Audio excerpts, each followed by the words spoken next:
से प्रश्न पूछता है कि कर्क रेखा भारत में कहां कहां से गुजरती है, और कई क्वेश्चन आए इससे, ठीक है, कई क्वेश्चन आए इससे, ठीक है। तो कर्क रेखा से आपके प्रश्न पूछे गए हैं। मैं एक बार आपको, ये आपका गूगल अर्थ है, ठीक है, ये आपका इंडिया है, ये आपका इंडिया है, ठीक है। यहाँ पर अभी मैं प्रयास करूंगा कि आपको दिखाने का प्रयास करूं नज़दीक से चीज़ों को, ठीक है, एक एक विषय वस्तु को, और आपको बहुत क्लियर हो जाए। तो इस पे देखेंगे। दूसरा, मैं एक बार मैप भी ओपन कर लेता हूँ आपको, इसके साथ साथ एक बार मानचित्र भी ओपन कर लेता हूँ, और मानचित्र से स्पष्ट हो जाएंगी चीज़ें।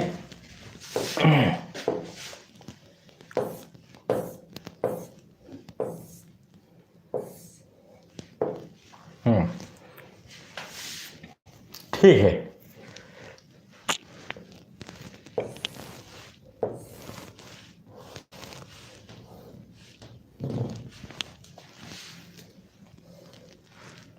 ये आपका भारत है, इंडिया है, ठीक है, इसका आउटलाइन मैप है, और इंडिया के आउटलाइन मैप पे हम लोग चलते हैं, डिस्कस करते हैं। एक पॉइंट आपका ऊपर ये है, ठीक है। देखिए, अभी जो अपडेटेड डेटा है पूरा, यहां से कर्क रेखा आपकी बिल्कुल मध्य से जाती है। पहले एक बार इसको समझ लेते हैं। आप लोगों को आज जो है दूरस्थ बिंदु वाले टॉपिक से भी कुछ प्रश्न पूछे गए, तो वो भी डिस्कस करूंगा। ये मैंने आपको बताया था पिछले सेशन में अच्छे से, ठीक है, बहुत बढ़िया चीज़ों को मैंने डिस्कस किया था। तो एक आपका हिस्सा ये है,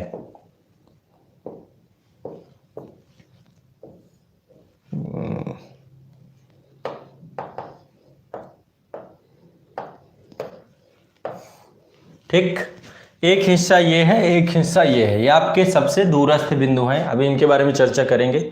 कर्क रेखा जो आपकी गुजरती है वो भारत के लगभग मध्य से गुजरती है, यहाँ से, ठीक है, यहाँ से कर्क रेखा जो है गुजरती है इस जगह से।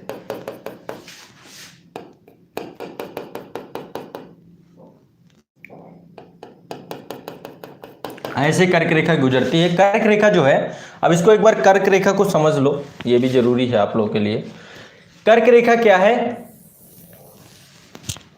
आपकी धरती जो है 23.5 डिग्री को ही कर्क रेखा क्यों बोला गया? 23.5 डिग्री साउथ को मकर रेखा क्यों कहा गया? 23.5 डिग्री नॉर्थ को कर्क रेखा क्यों कहा गया? पहले ये स्पष्ट होना चाहिए, ठीक है। आपकी धरती जो है अपने अक्ष पे 23.5 डिग्री झुकी हुई है। कितनी झुकी हुई है? 23.5 डिग्री झुकी हुई है, ठीक। पहली चीज तो ये समझिए, ठीक है। तो यानी कि विषुवत रेखा तो आपकी यहां पर है 0 डिग्री, ठीक।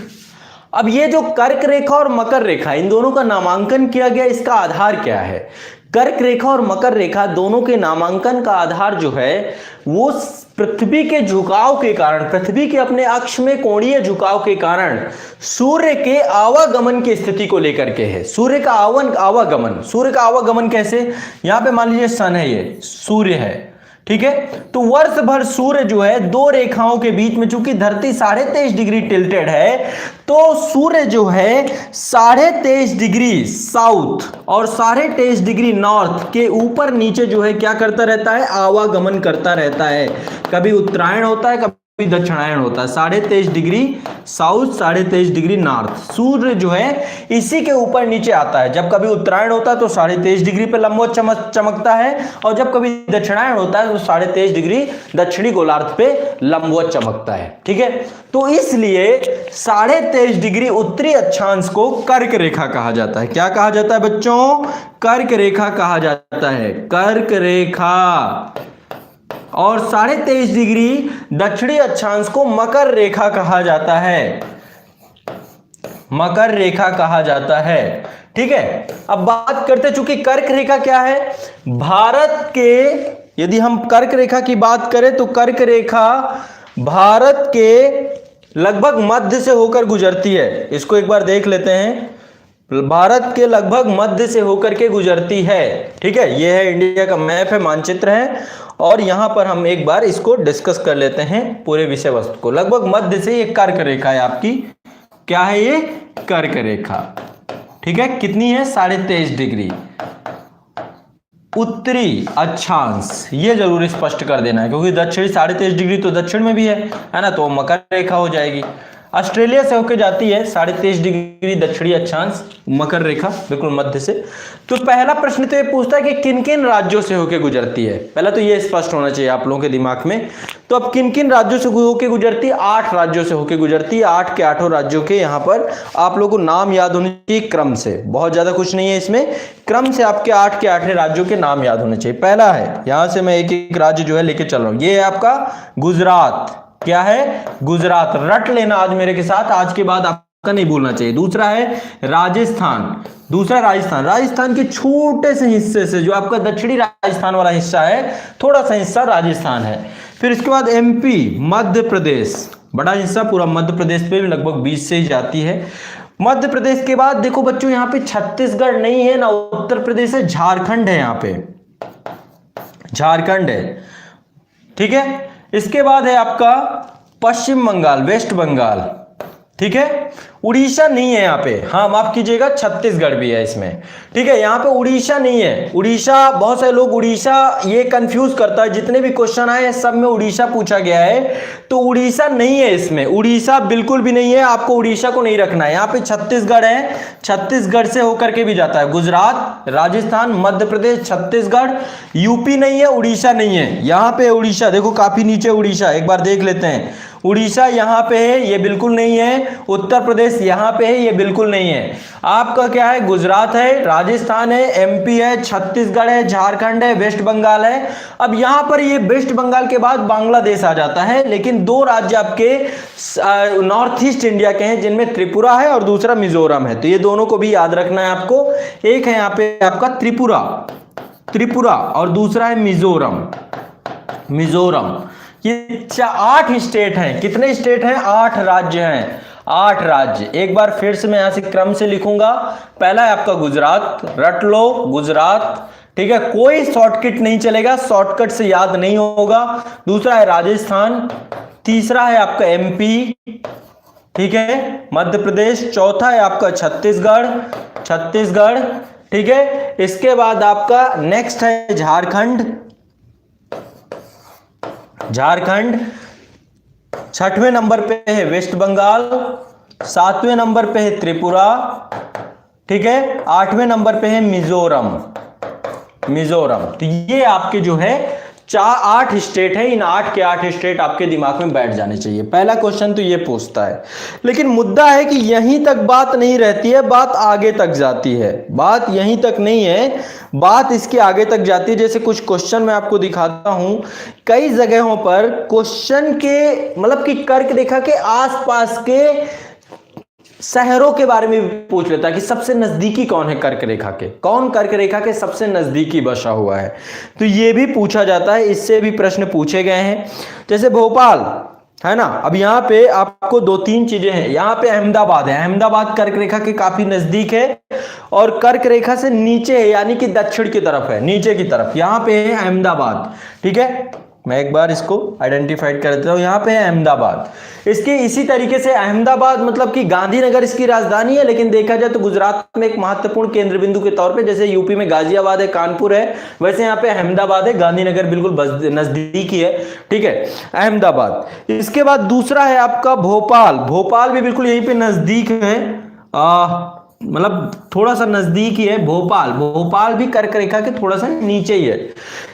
इसके बाद आपका रांची जो है वो कर्क रेखा में ही स्थित है। रांची यहाँ पे ये कर्क रेखा में ही स्थित है आपका। तो झारखंड की राजधानी रांची कर्क रेखा में स्थित है, ये ध्यान रखना है। कर्क रेखा से बिल्कुल टच होकर के जाती है कर्क रेखा। झारखंड की राजधानी रांची से। इसके बाद आपका 2-3 एरिया और हैं, जैसे अगरतला जो है वो कर्क रेखा के ऊपर है। यहाँ पे त्रिपुरा में अगरतला कर्क रेखा से थोड़ा सा ऊपर है, तो ये भी नजदीकी शहरों में से है।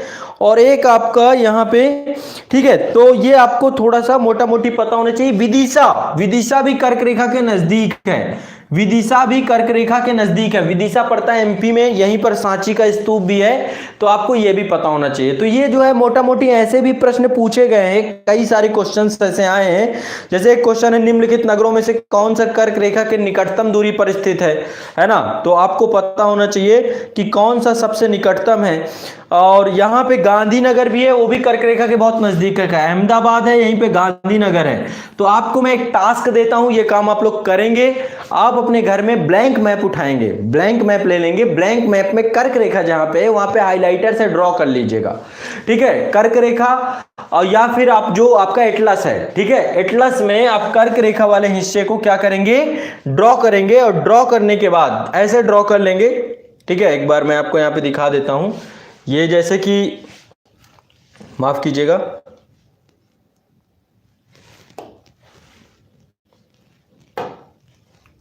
हाँ, ये जैसे कि आपका यहां पे ये वाला हिस्सा है, ठीक है। अब यहां पे कर्क रेखा कहां से होके जाती है, अपने मैप में आपका काम क्या है, इसको ड्रॉ करने का। आप यहां पे ड्रॉ कर लेंगे कि कर्क रेखा कहां से होके जाती है, एक बार देख लेंगे। इसको अच्छे से ड्रॉ करना है, कोशिश यही करना है कि जो इसको जो है एक एग्जैक्ट रहे, यहाँ पे रन ऑफ कक्ष के पास से, यहीं से, ठीक है। तो ड्रॉ करने के बाद आप इसको हाइलाइटर से हाईलाइट करेंगे। और हाइलाइटर से हाईलाइट करने के बाद, बच्चों ये बड़े आसान क्वेश्चन होते हैं, यदि इनको हम गलत कर देते हैं तो फिर समझ लीजिए कि बड़ी बुरी स्थिति है। हाइलाइटर से हाईलाइट करेंगे, और हाईलाइट करने के बाद फिर इसके आसपास के शहरों को भी आप क्या करेंगे, इंगित करेंगे, इंगित करने का प्रयास करेंगे, ठीक है। तो इस तरीके से आप इसको पूरा का पूरा हिस्सा इसका बनाएंगे, और फिर इसका काम क्या करेंगे, हाईलाइटर से हाईलाइट करेंगे इसको, ठीक है। मैं यहाँ पे इसको हाईलाइट करता हूँ। मान लीजिए ये वाला पूरा का पूरा हिस्सा है, और ये पूरा ऐसे हाइलाइटर से आप हाईलाइट कर लेंगे, ताकि आसपास का जितना हिस्सा है वो आपको दिख जाए कि आसपास कौन कौन से शहर है, क्या है। गुजरात में यहाँ पे गांधीनगर है, अहमदाबाद है, यहाँ पे भोपाल है, विदिशा है, इंदौर कितना दूर है ये देख लीजिएगा। फिर छत्तीसगढ़ में कौन सा है, झारखंड में कौन कौन से आसपास है, वेस्ट बंगाल में आसपास कौन कौन से, त्रिपुरा कहाँ पे, मिजोरम। केवल 8 राज्यों को याद कर लेने से आपके क्वेश्चन सही नहीं होंगे। तो ऐसी स्थिति में हमको थोड़ा सा डीप जाके पढ़ना पड़ेगा, क्योंकि प्रश्न भी वैसे ही पूछ रहा है। फिर आपके क्वेश्चन निश्चित तौर पे गलत नहीं होंगे, ये चीज तय है। और यदि आप इस चीज को ध्यान रखेंगे तो ठीक है, बेस्ट रहेगा। अब एक क्वेश्चन आपका पूछता है उत्तरायण और दक्षिणायन में, है ना, उत्तरी गोलार्ध में ऋतु परिवर्तन से ये पूरा क्वेश्चन रहता है कि जो है उत्तरी गोलार्ध में किस दिन जो है जो आपका सूर्य है वो अधिकतम चमकता है, या कुछ ऐसा है। सूर्य जो है उत्तरी गोलार्ध में कब जो है अधिकतम चमकता है। तो भारत में एक डेट है, 21 जून की डेट है। 21 जून को जो है भारत जो है कर्क रेखा पे लंबवत चमकता, और ये जो है इस दिन सर्वाधिक जो ताप है वो कर्क रेखा को मिलता है, और साथ साथ दिन बड़ा होता है, ठीक है। तो 21 जून की डेट ये भी आपको पता होनी चाहिए। बाकी आगे ऋतु परिवर्तन से टॉपिक आएगा, मैं वहां पे फिर पूरा आपको डिटेल से पढ़ाऊंगा, ठीक है। ऋतु परिवर्तन से टॉपिक आएगा, फिर वो मैं आपको डिटेल से पढ़ाऊंगा। तो एक बार ये जो है थोड़ा सा देख लीजिएगा। तो ये रहा कर्क रेखा की विषय वस्तु। 8 के 8 राज्यों को मैंने बता दिया। अब आपका काम है इनको मेमोराइज करना और देखना, ठीक है। इससे जुड़े हुए क्वेश्चन, वैसे नॉर्मल क्वेश्चन आते हैं। मैं आपको क्वेश्चन देखो यदि बताऊं कि कितने भारतीय प्रदेशों से कर्क रेखा कोई गुजरती है, ये पूछता है। कर्क रेखा गुजरती है कहां कहां से, तो ऑप्शन दे देता है, मध्य प्रदेश, त्रिपुरा, मिजोरम, इनमें से सभी, ये भी पूछ लेता है, ठीक है। और इस तरीके से ही लगातार ज्यादा क्वेश्चन आए हैं। और ये मतलब कि ऐसा नहीं, 2017 में भी पूछा गया है, 2014, 2010, 2011, 2010, 2002, 1999, 2003, ठीक है। तो ये लगातार ट्रेंडिंग टॉपिक रहा है। यूपीपीसीएस में मेंस में 2017 में आया था, ठीक है। तो ये ट्रेंडिंग टॉपिक है, और ऐसी स्थिति में हमें बन जाता है कि इस टॉपिक को हम आसानी से गलत करके ना आए। आसान है, इसलिए आपको इसको याद रखना है, ठीक है। चलो आगे बढ़ते हैं अगले टॉपिक की तरफ। अगला टॉपिक है जिससे पूछता है आपके क्वेश्चन, वो है मानक समय से, ठीक है। मानक समय से भी बहुत सारे प्रश्न पूछे जाते हैं। टॉपिक क्या लिखूं मैं यहाँ पे, मानक समय, ठीक है। मानक समय, सबकी घड़ी में कोई ना कोई टाइम बज रहा है। मेरे ख्याल से भारत में रह रहे हो तो आपका एक टाइम फिक्स है। मेरी घड़ी में भी वही टाइम बज रहा है, आपकी घड़ी में भी वही बज रहा है। लेकिन जो टाइम मेरी घड़ी में है यही घड़ी अमेरिका में नहीं होगा, यही टाइम जो है ऑस्ट्रेलिया में नहीं होगा, सबका टाइम अलग अलग होगा। हम भारत में रह रहे हैं तो अभी आपका जो घड़ी का टाइम आपका होगा, मेरा होगा, एक जैसा ही होगा। कारण क्या है? क्योंकि हमारे घड़ी में एक टाइम जोन सेट कर दिया गया है। चाहे आप अरुणाचल प्रदेश में रह रहे हो, चाहे आप गुजरात में रह रहे हो, इसके बावजूद भी आपके घड़ी का समय क्या है? बिल्कुल फिक्स है, बिल्कुल फिक्स है। दरअसल धरती की घूर्णन गति जो है समय का निर्धारण करती है। धरती अपने अक्ष पे 360 डिग्री 24 घंटे में घूम जाती है और धरती के अपने अक्ष में घूर्णन गति के कारण ही समय का निर्धारण होता है, तिथि का निर्धारण होता है, समय और तिथि। तो 24 घंटे का जो पूरी अवधि होती है दिन और रात दोनों को मिला करके, 12 घंटे का दिन 12 घंटे की रात, है ना। ये विषुवत रेखा का मैं बता रहा हूं आपको। बाकी ध्रुवों में जाएंगे तो यदि सूर्य उत्तरायण होगा तो ध्रुवों में दिन और रात की अवधि फ्लक्चुएट करती है, ठीक है। 12 घंटे का दिन 12 घंटे की रात विषुवत रेखा पे होता है। ऊपर नीचे जाते ही दिन और रात की अवधि में परिवर्तन होता है। ध्रुवों में तो 6-6 महीने की रात होती है। यदि सूर्य उत्तरायण हुआ तो दक्षिणी ध्रुव में 6 महीने की रात होगी, सूर्य दक्षिणायन हुआ तो उत्तरी ध्रुव में 6 महीने की, और 1-2 घंटे के लिए सूर्योदय होता है। नॉर्वे वगैरह में तो रात में सूर्य उगता है ना, मध्य रात्रि का सूर्य, ऐसा आप लोगों ने पढ़ा होगा। तो ओवरऑल यहां पर कहने का तात्पर्य क्या है? यहां पे समझना क्या, हमें समझना है कि मानक समय क्या है। पेन कागज लेकर बैठे हो तो 2 बातें लिख दो, बहुत आसान भाषा में मैं पहले इसको समझाने का प्रयास करूंगा, ठीक है। दरअसल जब भूगोल वेत्ता जितने भी थे सब बैठे हुए थे कहां पे? यूरोप में बैठे हुए थे, वो भी ब्रिटेन में बैठे हुए थे। तो यूरोप में ब्रिटेन में बैठ करके वो एक निर्धारण कर रहे थे टाइम जोन का। वो कह रहे थे कि भाई क्या किया जाए, कैसे समय का निर्धारण किया जाए, कैसे समय को स्पष्ट किया जाए, ठीक है। तो कहां बैठे हुए थे? एक बार वो जगह मैं आपको दिखाता हूं जहां पर बैठे हुए थे। आप लोगों को पता है ब्रिटेन में बैठे हुए थे, लंदन में, और लंदन के ग्रीनविच में पूरी की पूरी मीटिंग चल रही थी और इस मीटिंग में टाइम जोन का निर्धारण किया जाने था, ठीक है। तो उसी चीज को लेकर के यहां पे मैं आप लोगों को समझाने का, डिस्कस करने का प्रयास करूंगा, ठीक है प्यारे बच्चों।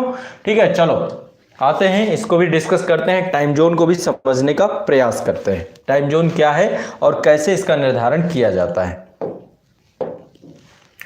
चलो, तो ये है आपका, यहां पे ये सब बैठे हुए थे।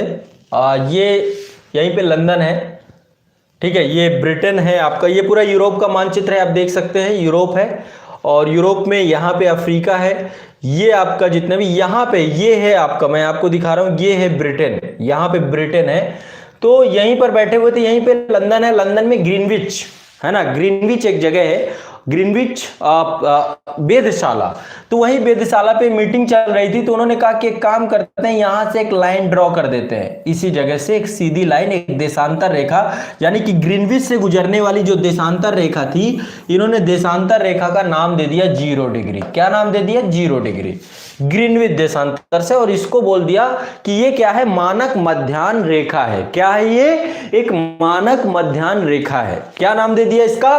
ग्रीनविच माध्य भी बोलते हैं इसको, ग्रीनविच माध्य, माध्य। अब देखिए इसमें क्या है, इसमें इन्होंने कहा कि जब सूरज इस पे लंबवत चमकेगा, जब 0 डिग्री देशांतर में सूर्य लंबवत चमकेगा, जब 0 डिग्री देशांतर में सूर्य लंबवत चमकेगा, तो इसमें कितना टाइम बज रहा होगा? इसमें 12 बज रहे होंगे। कब के 12 बज रहे होंगे? दोपहर के 12 बज रहे होंगे। जब भी किसी देशांतर रेखा में सूर्य दोपहर को लंबवत चमकता है 12 बजे, तो वहां पे 12 बजते हैं, ठीक है। जब भी किसी देशांतर में सूर्य लंबवत चमकता है तो उसमें 12 बजे की समय अवधि होती है। तो सूर्य और धरती का घूर्णन गति, देखो सूर्य तो स्थिर है, सूर्य तो एक जगह पे है ना। कौन घूम रहा है अपने अक्ष पे? धरती घूम रही है। वैसे देखा जाए तो ओवरऑल पूरा ब्रह्मांड घूम रहा है, लेकिन सापेक्ष के आधार पे सूर्य भी घूम रहा है, लेकिन कहीं ना कहीं पे सापेक्षता के आधार पर देखें तो पृथ्वी सूर्य के सापेक्ष गतिशील है और सूर्य स्थिर है, सापेक्ष के आधार पे। वैसे तो पूरा ब्रह्मांड गतिशील है, विस्तार हो रहा है ब्रह्मांड का, ठीक है। तो यहां पे बात करें ग्रीनविच माध्य की। ग्रीनविच माध्य यानी कि जो लंदन की ग्रीनविच वेधशाला है, वहां से एक देशांतर थी, उस देशांतर को 0 डिग्री कर दिया गया। अब एक चीज समझ लीजिए, इसके जितना भी इस तरफ ठीक है, देखा जाए तो आसान भाषा में इसका जो पूरा राइट हैंड साइड है और इसका जो लेफ्ट हैंड साइड है, ठीक है, ये पूरा, चूंकि आपको पता है कि मैप में इसको पश्चिम बोलते हैं, वेस्ट बोलते हैं, ठीक है, और इसको पूरब बोलते हैं यानी कि ईस्ट बोलते हैं। ये मैप में ऐसा परिभाषित किया, ऊपर नॉर्थ, नीचे साउथ, इधर वेस्ट, इधर ईस्ट, ठीक है। अब बात है कि ये 0 डिग्री है और 0 डिग्री के इतर जितने भी हैं इस तरफ चलेंगे तो यहां पर बहुत सारे देशांतर आपको मिल जाएंगे, इधर जाएंगे तो इधर भी बहुत सारे देशांतर मिल जाएंगे। तो अब इन देशांतरों के बारे में समझने की बारी है। किसकी बारी है? समझने की। एक एक विषय वस्तु को अब हम समझने का प्रयास करेंगे कि कैसे क्या क्या निर्धारण किया गया। एक कैलकुलेशन देख लीजिए, सूरज की गति पृथ्वी के घूर्णन गति के आधार पे इस कैलकुलेशन को निकाला गया है, समझाने का प्रयास किया गया है। चूंकि धरती जो है 24 घंटे में या फिर 24 घंटे को मैं मिनट में तब्दील करता हूं तो कितने मिनट होंगे? 1440 मिनट। 1440 मिनट। चूंकि 24 घंटे में या 1440 मिनट में धरती कितना घूम जाती है? 360 डिग्री अपने अक्ष के पूर्ण घूर्णन कर लेती है, 360 डिग्री घूम जाती है। इसलिए 1 डिग्री कितने मिनट में घूमेगी? 1 डिग्री कितने मिनट में घूमेगी? तो अब 1 डिग्री का टाइम निकालना है। 1 डिग्री यदि 360 डिग्री 1440 मिनट पे घूमती है तो 1 डिग्री के लिए हमें क्या करना होगा? 1440 बटे 360, 0 से 0 कट जाएगा और ये हो जाएगा 36 चौको 144, 4 आ जाएगा। यानी कि 1 डिग्री घूमने में कितना समय लगाता है? 4 मिनट। 4 मिनट में कितना घूमती है? 1 डिग्री। ठीक। अब 1 घंटे की बात करते हैं। 1 घंटे में कितना डिग्री घूमेगा? 1 घंटे में कितना डिग्री घूमेगा? ठीक है, ये तो 4 मिनट की बात हो गई ना। तो 1 घंटे में, 1 घंटे मतलब 60 है ना, तो 1 घंटे में कितने डिग्री घूमेगा? ठीक है, कितने अंश घूमेगी पृथ्वी? तो इसके लिए आसानी से निकल आएगा आपका 60 बटे 4 यानी कि 15 डिग्री। 1 घंटे में 15 डिग्री, 4 मिनट में 1 डिग्री, 1440 मिनट में 360 डिग्री, 4 मिनट में 1 डिग्री और 1 घंटे में 15 डिग्री। क्या हो रही है? पृथ्वी घूम रही है। किस पे घूम रही है? अपने अक्ष पे घूम रही है ना। किसके समक्ष घूम रही है? सूर्य के समक्ष घूम रही है। ठीक है, तो जब पृथ्वी सूर्य के समक्ष, अब तो आपको पता ही है कि सूर्य के समक्ष घूमने का तात्पर्य यहाँ पे क्या है। तो यहाँ पे अब आपको बहुत आसानी से समझने का प्रयास हम करेंगे। अब यही चीज को यहाँ पे अप्लाई कर देते हैं। ये 0 डिग्री है, 15 डिग्री। ठीक है, मान लो 0 डिग्री पे सूर्य लंबवत चमक रहा है। क्या हो रहा है? सूर्य 0 डिग्री पे लंबवत चमक रहा है। क्या कर रहा है सूर्य? 0 डिग्री पे लंबवत चमक रहा है। क्या कर रहा है सूर्य? सूर्य 0 डिग्री पे लंबवत चमक रहा है। तो चूंकि लंबवत चमक रहा है तो कितना टाइम बजेगा? यहाँ पे 12 बज रहे होंगे, है ना। चलो अब इसको थोड़ा सा मैं चाह रहा हूँ बहुत आसानी से, बहुत क्रिटिकल लगता है ना आपको? ये बहुत क्रिटिकल नहीं है। अरे बच्चों, ये सबसे आसान चीज है, कुछ नहीं है इसमें, देखते जाओ, अभी आपको बहुत आसानी से दिमाग में बैठ जाएगा। बहुत इजी है और जिसको भी आज तक नहीं समझ में आया अब समझ लो।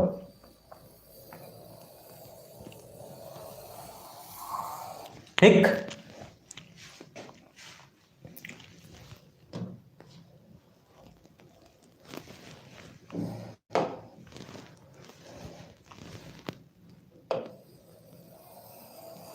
मैं आपके सामने जो भारत का पूरा समय है, टाइम जोन और सारी चीजों को क्लियर करने जा रहा हूं। यह 0 डिग्री लंबवत चमकने के कारण यहाँ पे समय है 12 PM। ठीक है, 12 PM, दोपहर के 12 बज रहे हैं। अब इसके आगे बढ़ते चलते हैं। ये है आपका 15 डिग्री। ठीक है, ऐसे इसको कट कर देते हैं। 15 है, फिर 30 डिग्री है, फिर इसके बाद 45 डिग्री है, 45 के बाद जो है ये आपका 60 डिग्री है, 60 के बाद यहाँ पे 75 डिग्री है, 75 डिग्री के बाद यहाँ पे, तो 15-15 के रेशियो पे इसको हम क्या करेंगे? बढ़ते चले जाएंगे। 90 डिग्री है, ठीक है। फिर इसके बाद हम आगे बढ़ते हैं तो 105 डिग्री है, फिर आगे बढ़ते हैं तो 120 डिग्री है, फिर आगे बढ़ते हैं तो 120, तो ऐसे करके आपको बढ़ते चले जाना है। 135 डिग्री है, ठीक है। फिर इसके बाद 150 डिग्री है, 150 के बाद जो है आपका 165 डिग्री है, 165 डिग्री है, और फिर आपका यहाँ पे आ जाएगा 180 डिग्री, 180, ठीक है। 180 अंतरराष्ट्रीय तिथि रेखा भी बोलते हैं इसको। इधर भी आ जाओ, ऐसे ही कर लो, इसे भी बांट लो। 15 डिग्री, यहाँ पे 30 डिग्री, ठीक है। यहाँ पे 15 के बाद 45 डिग्री, इसके बाद ये 60 डिग्री, इसके बाद ये 75 डिग्री, इसके बाद आप यहाँ पे आएंगे 90 डिग्री, यहाँ पे और आएंगे तो आपका 105 डिग्री, ठीक है। इसके बाद और इधर आएंगे तो 120 डिग्री, ठीक है, 120 डिग्री, फिर और इधर आएंगे तो आपका 135 डिग्री, फिर इधर आएंगे तो 150 डिग्री, फिर आएंगे तो 165 डिग्री, फिर आएंगे तो 180 डिग्री। 180 डिग्री ये जाकर के मिल जाती है, एक ही रेखा है। 180 डिग्री एक ही रेखा है। 180 डिग्री पूर्वी देशांतर, 180 डिग्री पश्चिमी देशांतर, एक ही रेखा है, दो अलग अलग रेखाएं नहीं है। 180 डिग्री पूर्वी देशांतर, 180 डिग्री पश्चिमी देशांतर, एक ही रेखा है। इसे अंतरराष्ट्रीय तिथि रेखा कहते हैं। क्या? अंतरराष्ट्रीय तिथि रेखा कहते हैं। एक हो गई 0 डिग्री, एक हो गई 180 डिग्री, दो रेखाएं तो ये हो गई। साथ में और जोड़ लो 179 प्लस 179, तो टोटल 360 ही होती हैं। देशांतर रेखाएं कितनी होती है? 360, है ना। अक्षांश रेखाएं कितनी होती है? 179। सब बहुत अच्छे समझा दिया है। अब आप लोगों ने समझ में आया तो दुर्भाग्य है। ठीक है, आगे बढ़ते हैं। नेक्स्ट, ये हो गया ईस्ट और ये वेस्ट। तो आपको अब हमेशा क्या करना है? 15 डिग्री पूर्वी देशांतर, 30 डिग्री पूर्वी देशांतर, 15 डिग्री पश्चिमी देशांतर, 30 डिग्री पश्चिमी देशांतर। तो ऐसे इसको लेके चलना। इसमें है क्या? है क्या? कुछ नहीं। तो अब ये आसान है। समय निर्धारित करने में क्या है? क्योंकि सूर्य लंबवत चमक रहा है 0 डिग्री पे, तो 12 बज रहे हैं। 15 डिग्री में 1 घंटा समय बढ़ जाता है। अभी मैंने निकाला था फॉर्मूला से, 15 डिग्री में 1 घंटा समय बढ़ जाता है। बढ़ाते चले जाओ। यहाँ पे क्या बज रहा होगा? समय क्या होगा यहाँ पे? यहाँ पे 1 बज रहा होगा, यहाँ पे 1 बज रहा होगा, यहाँ पे 2 बज रहा होगा, यहाँ पे 3 बज रहा होगा, ठीक है। यहाँ पे ये सब कितना बज रहा होगा? सब अब अच्छे से करते जाना है। 15, 16, ठीक है, 17, टाइमिंग देख लो, 17, 18, 19, ठीक है। अब देख लो बढ़ते जा रहा। 15 डिग्री में 1 घंटा, 30 डिग्री में 2 घंटे, 45 डिग्री में 3 घंटे, 60 डिग्री में 4 घंटे। किससे? इससे, जो ये आपका ग्रीनविच है ना, इसी से आसानी से ये आप देखते बढ़ता चला जाएगा। 15 degree, 30 degree, 45 degree, 60 degree, 75 degree, 90 degree, 105 degree, 120 degree, बढ़ाते चले जाओ यहाँ पे, ठीक है। कोई बड़ा इशू नहीं है। यहाँ पे 8 बज रहा होगा, यहाँ पे 9 बज रहा होगा, आपका 9 बज रहा होगा, यहाँ पे 10 बज रहा होगा। सब रात के 10 बज रहे हैं। यहाँ पे 11 बज रहे होंगे। 180 डिग्री में रात के 12 बज रहे होंगे, ठीक है, यानी कि 12 AM होंगे। ऐसे यहाँ पे भी चलो। अब देखो बच्चों, एक चीज ध्यान रखो, यहाँ पे टाइम प्लस हो रहा है, पूरब की तरफ जा रहा है, टाइम प्लस हो रहा है, ठीक है। उल्टा जाएंगे टाइम माइनस होगा, क्योंकि सूर्य कहां से उग रहा है? धरती घूम कैसे रही? पश्चिम से पूरब की दिशा में। तो इधर समय ज्यादा होगा, इधर समय कम होगा, है ना। इसके समय विपरीत हो गया। और आसान, नंबर सिस्टम पढ़ा है ना आपने, नंबर सिस्टम पढ़ा है ना, संख्या पद्धति पढ़ा है ना। इस तरफ जाने पर, लेफ्ट हैंड साइड तरफ जाने पर, या राइट, इसको ऐसे कर ले तो ये राइट हैंड साइड है। राइट हैंड साइड जाने पे प्लस होता है, लेफ्ट हैंड जाने पे माइनस होता है। ऐसे याद कर लो, या फिर ये याद कर लो, सूरज पश्चिम से पूरा घूमती है, ठीक है। जो भी याद करना है कर लो, ठीक है। अब यहाँ पे माइनस में चलते हैं। यहाँ पे क्या है? दोपहर के 12 बज रहे हैं, तो यहाँ पे क्या बजेंगे? 11 बजेंगे, ठीक है। फिर वापस चलते हैं, यहाँ पे 10 बजेंगे, ठीक है। यहाँ पे चलते हैं तो यहाँ पे 9 बजेंगे, सुबह के 9 बजेंगे, यहाँ पे सुबह के 8 बजेंगे, ठीक है। 60 डिग्री देशांतर पे। अब 60 डिग्री देशांतर किन किन देशों का मानक समय है, उस आधार पे सारी चीजें निर्धारित होंगी। 8 बजेंगे, यहाँ पर 7 बजेंगे, ठीक है। और इधर आते हैं तो यहाँ पर 7 के बाद यहाँ पर 6 बजेंगे, यहाँ पर आएंगे तो 5 बजेंगे, यहाँ पर आएंगे 120 डिग्री पे तो यहाँ पर आपके 4 बजेंगे। आप इसके बाद आपके यहाँ पर 3 बजेंगे, इसके बाद यहाँ पर 2 बजेंगे, यहाँ पर 1 बजेंगे, यहाँ पर आपका फिर से 12 बज जाएंगे। 12 बज गए, ठीक है। तो 12 बज गए। कब के 12 बज गए? रात के 12 बज गए तो देखो 180 डिग्री एक ही है, तो एक ही टाइम बज रहा है दोनों पे, सेम टू सेम है, कोई दिक्कत है नहीं इसमें, आसान है, इजी है, कुछ नहीं है, सोचने की बात भर है और कुछ नहीं है। तो ये आपका टाइमिंग है, ये टाइमिंग है, इजी है, इसमें कुछ है नहीं, समझना नहीं है इसमें। तो हर 15 डिग्री में 1 घंटे प्लस हो जा रहा है, हर 15 घंटे है ना, 30 डिग्री पे 2 घंटे प्लस हो जा रहा है, 45 डिग्री पे 3 घंटे प्लस हो जा रहा है, 60 डिग्री पे 4 घंटे प्लस हो जा रहा है, 75 डिग्री पे 5 घंटे प्लस हो जा रहा है, ठीक है। ऐसे ही 90 डिग्री पे 6 घंटे प्लस हो जा रहा है। तो ऐसे टाइम जोन है, जब कभी घड़ी वगैरह आप लोग अपने मोबाइल में सेट करते होंगे तो उसमें टाइम जोन पूछता होगा। भारत में देखो सभी देशों ने अपना टाइम जोन निर्धारित किया है। टाइम जोन निर्धारित करने का तरीका कैसे होता है? अक्षांशीय विस्तार से। हर देश का अक्षांशीय और देशांतरी विस्तार है। देशांतरी विस्तार जितना ज्यादा है किसी देश का, उसने 2 time zone, 3 time zone, 4 time zone, 5 time zone, 11 time zone ले रखे हैं, ठीक है। भारत ने एक टाइम जोन अपना बनाया है, मानक समय। मानक समय क्या होता है? मानक समय को आसान भाषा में समझाऊं। मानक समय वो समय है जहां पर सूर्य उस देश में लंबवत चमकता है। मानक समय किसी देश का मध्यवर्ती समय जोन होता है, टाइम जोन होता है, जिसमें सूर्य लंबवत चमकता है और वहां पे दिन के 12 बजे होते हैं और उसी के आधार पे पूरे देश का समय निर्धारित होता है, ठीक है। तो आप लोग एक बार मानक समय की परिभाषा लिख लीजिए। ये तो हो गया, देखो ये आपका एक निर्धारण है कि कैसे समय को निर्धारित किया जाएगा। लेकिन लंदन में 12 बज रहे हैं तो भारत में 12 नहीं बज रहे होंगे, क्योंकि भारत में टाइम जोन, भारत का टाइम जोन क्या है अभी इसको भी निकाल के मैं आपको दिखा दूंगा। आप देखेंगे भारत यहां पे आ रहा है, 90 डिग्री के आसपास जो है भारत आ रहा है।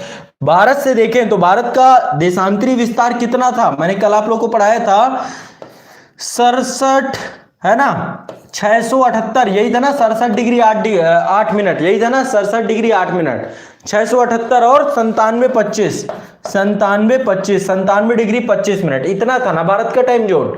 तो अब चूंकि भारत का इतना था तो भारत से कौन कौन से 75 डिग्री वाली भी भारत के बीच से गुजरेगी, ठीक है, और ये 90 डिग्री वाली भी भारत के बीच से गुजरेगी। तो भारत से 2 देशांतर होकर के जाएंगी, 75 डिग्री और 90 डिग्री। लेकिन बात इससे नहीं बनेगी, इससे पूरे देश का समय एक नहीं होगा। मानक समय में जो समय बचता है वही समय पूरे देश का समय होता है। आमतौर पे जो समय मानक समय में होता है वो पूरे देश का समय होता है। जरूरी नहीं कि वही समय हो, वो एग्जैक्ट टाइम नहीं होता, लेकिन मानक समय मान लिया जाता है और उसी को निर्धारित कर दिया जाता है। तो भारत को अब क्या किया गया है, भारत में एक बिल्कुल मध्य से कहें या फिर मैं आपको दूसरी भाषा में इसको समझाऊंगा। अभी इजीली आपको समझाने का प्रयास करता हूं, टेंशन मत लो, मैं बिल्कुल आसान कर दूंगा आप लोगों के लिए पूरा टॉपिक। खस्ता, ये आपका यहाँ पे एक बिंदु यहाँ पे ये है, दूसरा बिंदु यहाँ पे ये है, दोनों को देखेंगे। चलो इनको देख ही लेते हैं एक बार, मैं आपको इसको समझा ही देता हूं, ठीक है। भारत में क्या है, ये आपका 67 डिग्री 8 मिनट है, दूसरा है आपका 97-25, यही है ना, हाँ 97 डिग्री 25 मिनट, यही है। दोनों के बीच का डिफरेंस निकालेंगे तो डिफरेंस मोटी मोटी 30 डिग्री आएगा, 29 डिग्री कुछ मिनट आएगा, लेकिन मैं 30 डिग्री मान लेता हूं। यानी कि भारत का पूर्वी और पश्चिमी दोनों जो बिंदु हैं, दोनों के बीच में देशांतरी विस्तार 30 डिग्री का आ रहा है, ठीक है। तो अब ऐसा कोई टाइम जोन निर्धारित किया जाना चाहिए जो भारत के बिल्कुल मध्य से हो, ठीक है। तो बिल्कुल मध्य से, यहां से -15 करिए, यहां से -15 करिए, ठीक है, यहां से +15 करिए, तो यहां से +15, यहां से -15, तो आपका आएगा 82.5 डिग्री। कितना आएगा? 82.5 डिग्री। 82.5 डिग्री को भारत का मानक समय माना गया है। अब चूंकि 0 डिग्री पे 12 बज रहे हैं, 0 डिग्री से कितना प्लस हुआ, 0 डिग्री से कितना प्लस हुआ, 0 डिग्री से 75 डिग्री 5 घंटे प्लस है, 75 डिग्री 5 घंटे प्लस है। 0 डिग्री से 75 डिग्री 5 घंटे प्लस था ना, मैंने बताया था ना, हर 15 डिग्री पे 1 घंटा बढ़ जाता है। तो 15 डिग्री पे 1 घंटा, 30 डिग्री पे 2 घंटा, 45 डिग्री पे 3 घंटा, 60 डिग्री पे 4 घंटा और 75 डिग्री पे 5 घंटा। तो 82.5 डिग्री में कितना हो जाएगा? 5.5 घंटा, ठीक है। तो 5.5 घंटा हमारा टाइम जोन कितना है? प्लस है। कितना है? 5.5 घंटा, ठीक है। ये इसका जो है हमारा मानक समय। तो आप घड़ी पे जब कभी भी समय सेट करते हो तो आप लोग टच करके उसमें आता होगा कोलकाता 5.5 घंटा, अब तो नई दिल्ली लिख के, नई दिल्ली 5.5 घंटा, उसको आप क्लिक करते हैं, आपका समय सही हो जाता है, ठीक है। तो चलो अब आगे बढ़ते हैं। ये आपका जो है, आपकी जो बड़ी बड़ी एमएनसी कंपनियां होती हैं ना, जो मल्टीनेशनल कंपनियां होती हैं, जो सर्विस प्रोवाइडर होती हैं ना, अपने उनके ऑफिस में जाएंगे तो 3-4 घड़ियां लगाए रखते हैं। एक यूके का टाइम जोन लगा के रखते हैं, एक यूएस का टाइम जोन लगा के रखते हैं, इंडिया का टाइम जोन लगा के रखते हैं। तो 3-4 घड़ियां रहती है जिस कंपनी में वो सर्विस प्रोवाइड करते हैं, ताकि उनको पता रहे कि जिस देश में उनका काम चल रहा है वहां पे समय क्या हो रहा है और उस वहां का वर्किंग टाइम क्या है, वर्किंग पीरियड क्या है। क्योंकि अमेरिका जस्ट अपोजिट है, तो वहां पे भारत में जब दिन होगा वहां रात होती है, तो वहां पे वो वर्किंग टाइम नहीं होता है। भारत में जब रात होती है वहां दिन होता है, तो दोनों का वर्किंग टाइम में अलग बहुत बहुत अंतर होता है। ठीक है, तो चलिए अब यहां पे यही बात कर रहा था मैं, 5.5 घंटे की बात कर रहा था। हमारा टाइम जोन कितना ज्यादा है, 5.5 घंटे का। ठीक है, इतना आगे है। अब इसी से बहुत सारे प्रश्न पूछे जाते हैं आपके, इसी से कोई क्वेश्चन भी निकल के आता है कि मानक समय में इतने बज रहे हैं तो 92 डिग्री में कितना बज रहा होगा। अब आप आसानी से निकाल सकते हो, कुछ है नहीं। यही कैलकुलेशन है जो इजीली आपको पता होना चाहिए। जो कैलकुलेशन मैंने आपको बताया, ये कैलकुलेशन आपको लिख लेना चाहिए, ये कैलकुलेशन। ठीक है, ये इसी से आपको सारा कुछ निकलेगा। आपको मानक समय किसी भी देश का निकालना है तो इसी कैलकुलेशन से निकल आएगा। ठीक है, और जितने क्वेश्चन आपके सॉल्व होंगे इसी से सॉल्व हो जाएंगे, कोई बहुत बड़ा इशू नहीं है इसमें, बहुत आसान है। 1-2 क्वेश्चन मैं आपके करवा के भी दिखा दूंगा। अब जो क्वेश्चन पूछता है, ठीक है, ये तो क्लियर हो गया कि हमारी जो मानक समय रेखा है वो कहां से होके जाती है, 82.5 डिग्री से होके जाती है। ठीक है, 82.5 डिग्री से होके जाती है। मुझे लग रहा है कि आप लोगों को समझ में आ गया होगा। आप में से भी कोई ऐसा है क्या जिसको समझ में नहीं आया हो? नहीं समझ में आया हो तो इलाज कराओ। ठीक है, पढ़ो, फिर से पढ़ो। लगभग ऐसा कुछ नहीं है, बहुत इजी है। ठीक है, एक नहीं दो की देखो डिमांड चल रही है। एक टाइम जोन जो है चाय बगान टाइम जोन की डिमांड चल रही है। उत्तर पूर्व के जो नागरिक हैं वो लगातार कह रहे हैं कि अरुणाचल प्रदेश और गुजरात, इन दोनों में 2 घंटे का समय, 30 डिग्री का अंतराल है ना, 30 डिग्री का अंतराल होने के कारण से क्या है, ये मैंने अभी आपको बताया ना, 30 डिग्री का अंतराल है हमारे पूर्वी और पश्चिमी में, 30 डिग्री का अंतराल है। ये मैंने आपको बताया ना अभी, ये देखिए 30 डिग्री, तो 30 डिग्री का मतलब कितना हो गया, 2 घंटे। ठीक है, सूरज यहाँ पे जो हमारा सबसे पूर्वी हिस्सा अरुणाचल प्रदेश में एक जगह किबिथू में सूरज जो है 2 घंटे पहले आ जाता है, यानी 5 बजे आ जाता है, और यहाँ पे 7 बजे आता है। यहाँ पे सूर्योदय 2 घंटे बाद होता है गुजरात में। तो ये डिमांड तो चल रही है कि भाई तो 2 टाइम जोन होने चाहिए, है ना, क्योंकि वहां पे वर्किंग आवर्स का टाइम अलग हो, यहाँ पे वर्किंग आवर्स का टाइम अलग हो। देश भर में चूंकि एक ही टाइम जोन है तो वर्किंग आवर्स एक ही है, और उसके कारण से जो है जो सूर्योदय और सूर्यास्त की स्थिति है वो अलग अलग है। वहां पे इलेक्ट्रिसिटी कंज्यूमिंग वो भी अलग अलग है। तो बहुत समय पहले जो है जब यहाँ पे ब्रिटेन जब शासन था, ब्रिटिश हुकूमत थी, तो उन्होंने एक टाइम जोन बना भी रखा था, चाय बगान टाइम जोन। ये नॉर्थ ईस्ट के लोगों के लिए बनाया गया था और आजादी के बाद इसको समाप्त कर दिया गया। तो एक डिमांड अभी भी चल रही कि चाय बगान टाइम जोन होना चाहिए। और अभी सरकार ने, अभी जो असम का चुनाव भी लड़ा गया था तो इस मुद्दे पे भी लड़ा गया था कि टाइम जोन एक होना चाहिए, अलग टाइम जोन होना चाहिए। तो ये मुद्दा चल रहा है और जरूरी भी लगता है, कोई दिक्कत नहीं है 2 टाइम जोन बनाने में, लेकिन थोड़ा सा कंफ्यूजन हो जाएगा। जो ट्रेनें जाएंगी वो ट्रेनों को जाने के लिए आपको 2-2 टाइम जोन लगा के चलने पड़ेंगे, थोड़ा सा आपको जटिलता आएगी। एक टाइम जोन से जटिलता कम है, इजी है देश का शासन प्रशासन करना, समय पता करना। अब पता चलो नॉर्थ ईस्ट में कोई घटना घट गई तो वहां का टाइम जोन तुरंत देखो तो थोड़ा सा जटिलता आएगी, दिक्कत आएगी, और हम हैबिचुअल हो चुके हैं एक टाइम जोन के। लेकिन चाय बगान टाइम जोन को लेकर लगातार नॉर्थ ईस्ट को ये मांग लगातार चलती रही है। ठीक है, तो जो भी होगा देखा जाएगा, अलग मुद्दा है। अब एक क्वेश्चन आपका पूछता है कि जो मानक समय रेखा है भारत के कहां से होकर गुजरती है ना, और कौन कौन से राज्यों से होकर गुजरती है। तो एक बार चलो इंडिया के मैप में चलते हैं और वहां पर इसको प्रयास करते हैं डिनोट करने का, इंगित करने का प्रयास करते हैं इसको। ठीक है, यह है भारत का मानचित्र।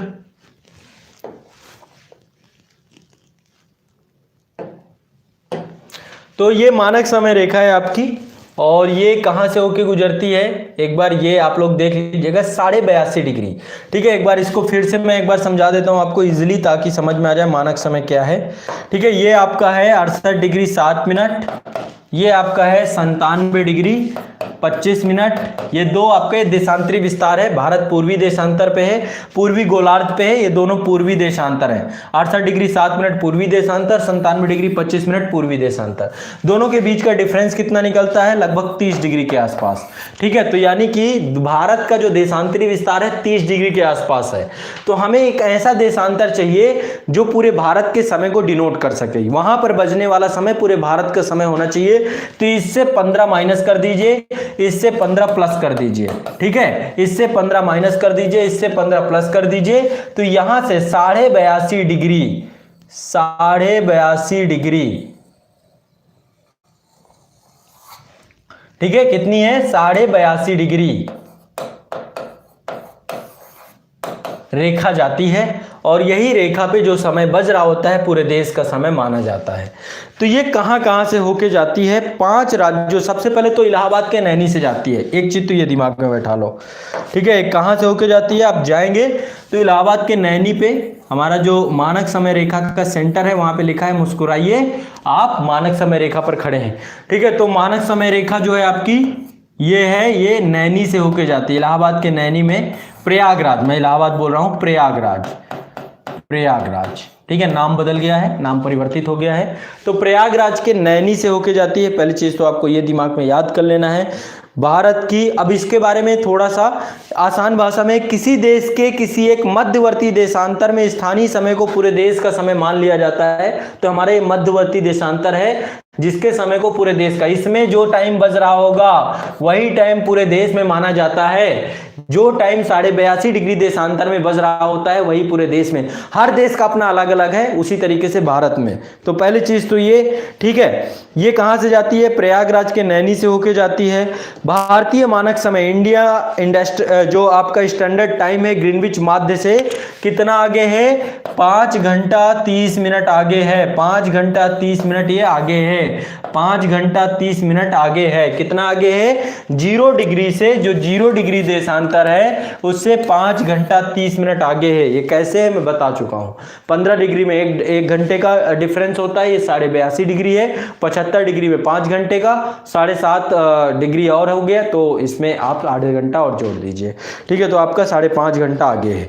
कहां कहां से होकर गुजरता है ये ध्यान रखिएगा। 5 प्रदेशों से होकर गुजरता है ये। कहां कहां से? 5 प्रदेशों से। पहला है उत्तर प्रदेश, यूपी, 5 प्रदेशों से होकर गुजरता है। पहला है यूपी, ठीक है। दूसरे नंबर पे है आपका मध्य प्रदेश, एमपी। तीसरे नंबर पे छत्तीसगढ़, ठीक है। चौथे नंबर पे ओडिशा है ना, हाँ ओडिशा। और 5वें नंबर पे आंध्र प्रदेश, एपी। तेलंगाना नहीं है, ध्यान रखना, आंध्र प्रदेश है। तो ये आपका कहां से होके जाता है? 5 राज्यों से होके गुजरता है। 5 राज्य रटे होने चाहिए। यूपी से होता है, ठीक है, यूपी से गुजर रहा है, एमपी से गुजर रहा है, छत्तीसगढ़ से गुजर रहा है, ओडिशा से गुजर रहा है, और आपका आंध्रा से गुजर रहा है। तो 5 राज्य क्या करोगे? रटोगे, रटना पड़ेगा, नहीं रटोगे दिक्कत हो जाएगी। ठीक है, तो ये आपको याद होने चाहिए 5 के 5। इसके अलावा बाकी मैंने बहुत सारी चीजें आपको बता दी, बहुत सारे रूल्स बता दिए, हर चीज बता दिए। अब कोई क्वेश्चन पूछता है, मान लो एक क्वेश्चन पूछा गया था कि यदि भारतीय मानक समय में टाइमिंग ये हो रही हो और कहीं और पे ये हो रहा हो, तो टाइम निकालने के लिए जैसे समय, ऐसे क्वेश्चन आते हैं, ये क्या है मैं ये बताता हूँ, ये कैसे हो रहा हो, वो कैसे हो रहा हो। ठीक है, चलो एक क्वेश्चन है, एक क्वेश्चन लेते हैं। एक क्वेश्चन है, क्वेश्चन कह रहा है यदि भारतीय मानक समय के अनुसार, ये पूछा गया आईएएस में पूछा गया ये क्वेश्चन जो मैं आपसे पूछ रहा हूं, यदि भारतीय मानक समय के अनुसार पूर्वाह्न के 10 बजे हैं, पूर्वाह्न मतलब एएम, अपराह्न मतलब पीएम, पूर्वाह्न मतलब एएम, अपराह्न मतलब पीएम, पूर्वाह्न एएम, अपराह्न पीएम, ध्यान रखना है, अलग अलग है दोनों। तो कह रहा भारतीय मानक समय पे, भारतीय मानक समय के अनुसार, जब कभी क्वेश्चन ऐसे आए भारतीय मानक समय के अनुसार, ठीक है, तो मतलब क्या है, यहाँ पे 82.5 डिग्री के टाइम को इंगित किया जा रहा है ना। कितने के किया जा रहा है? 82.5 डिग्री में कह रहा है टाइम कितना है, 82.5 डिग्री में 10 बजे है। कितने, सुबह के 10 बजे है, पूर्वाह्न है, ठीक है, ये जरूर क्लियर होना चाहिए। तो कह रहा है 92 डिग्री पूर्वी देशांतर, ये जरूरी है। ये कितना है, 82.5 डिग्री पूर्वी देशांतर है ना आपका। तो कह रहा है कि 92 डिग्री पूर्वी देशांतर, पूर्वी देशांतर, इसमें समय क्या होगा, अरे कुछ नहीं है भाई, इजी है। इसमें कह रहा है टाइम क्या होगा, अरे समझ लो, इजी है, माइनस कर दो, कितना डिफरेंस आ रहा है, कितना डिफरेंस आएगा, 9.5 डिग्री का डिफरेंस आएगा, 9.5 डिग्री का डिफरेंस आएगा। ये आगे की ओर बढ़ रहा है ना, ठीक है, 9.5 डिग्री का डिफरेंस आएगा। 92 डिग्री में 82.5 डिग्री घटा दो, 9.5 डिग्री का डिफरेंस आएगा। 9.5 डिग्री में कितना टाइमिंग होगा, कितने मिनट होगा, 1 डिग्री घूमता है 4 मिनट में, 9 डिग्री घूम जाएगा 36 मिनट में, 2 और आधा डिग्री और है यहाँ पे, तो 2 मिनट और 38 मिनट। तो टाइमिंग यहाँ पे क्या होगी, 10:38। ऐसे कोई भी क्वेश्चन का आंसर निकाल सकते हो, ऐसे कोई भी क्वेश्चन का। कुछ को ग्रीनविच से ले लो, ग्रीनविच में देशांतर से भी निकाल सकते हो, कुछ यहां से निकाल सकते हो, कुछ है नहीं, बहुत आसान क्वेश्चन है ऐसे जितने भी आते हैं, और इसमें कुछ होता नहीं है, बहुत इजी होता है। फिर से एक बार समझा देता हूं, भारतीय मानक समय के अनुसार कह रहा है कि 10 बजे हुए, यानी कि 82.5 डिग्री में 10 बजे हुए, 82.5 डिग्री पूर्वी देशांतर में। तो कह रहा है 92 डिग्री पूर्वी देशांतर का टाइम बता दो भाई। तो कितना बताने में क्या है, दोनों को माइनस कर लिया, कितना डिफरेंस है, 9.5 डिग्री का डिफरेंस आया, ठीक है। 1 डिग्री घूमता है 4 मिनट में, 9.5 डिग्री घूमेगा 38 मिनट में, बस 38 मिनट जोड़ दिया, 10:38। इजी है, ऐसे क्वेश्चन कोई भी आते हैं, ये बिल्कुल तरीके से मतलब हलवा टाइप के क्वेश्चन होते हैं, और ऐसे ही क्वेश्चन पूछे जाते हैं। जो भी क्वेश्चन होंगे आप लोग ऐसे अभ्यास कर लीजिएगा, ऐसे बहुत सारे क्वेश्चन हैं, ठीक है। तो ये आज के सेशन यहीं तक रखते हैं। इसके आगे फिर मैं आगे नए टॉपिक लूंगा। आज का आपका सेशन यहीं तक रखते हैं।